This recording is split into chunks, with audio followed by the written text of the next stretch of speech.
Tap কেলেঙ্কারিতে গ্রেপ্তার আরও এক। সাবির আলম নামে এক ব্যক্তিকে গ্রেপ্তার করল মালদার হবিবপুর থানার পুলিশ।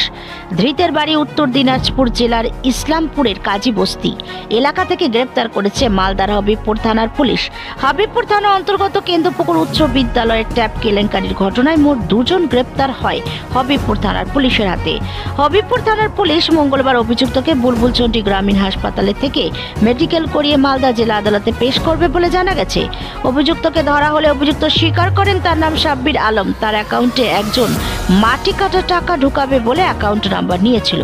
ব্যক্তি বলেন তাকে ফাঁসানো হয়েছে। Bureau report, news 24 Bangla live. আমার কাছে ওই যে ছিল একটা ছেলে বলছিল মাটি থেকে টাকা ঢুকে অ্যাকাউন্টটা দিয়েছি, তারপর টাকা ঢুকাইছে। টাকা ঢোকার পরে আমাকে কতদিন হয়ে গেছে টাকা ঢোকার, ওই আবার টাকা নিয়ে নিয়েছে। আমাকে এখন ধরে নিয়ে আসছে, দেখি কি হয়। কত টাকা ঢুকেছে? 10,000। কটা অ্যাকাউন্ট দিয়েছিল আপনি? বাড়ি কোথায় আপনার? ইসলাম। আর যে দিয়ে অ্যাকাউন্টটা চেয়েছিল নাম কি ওর? ওর নাম তো কি, আমি তো নামটা বলতে পারবো না। ওটা কি হবে আমার কাছে চাইছি। আমাদের ইসলামপুর। ইসলামপুরে কি করেন আপনি? আমরা কাজ করি এমনি। কি কারণে ধরলো আপনাকে? বলতে পারবো না। নাম আপনার নাম?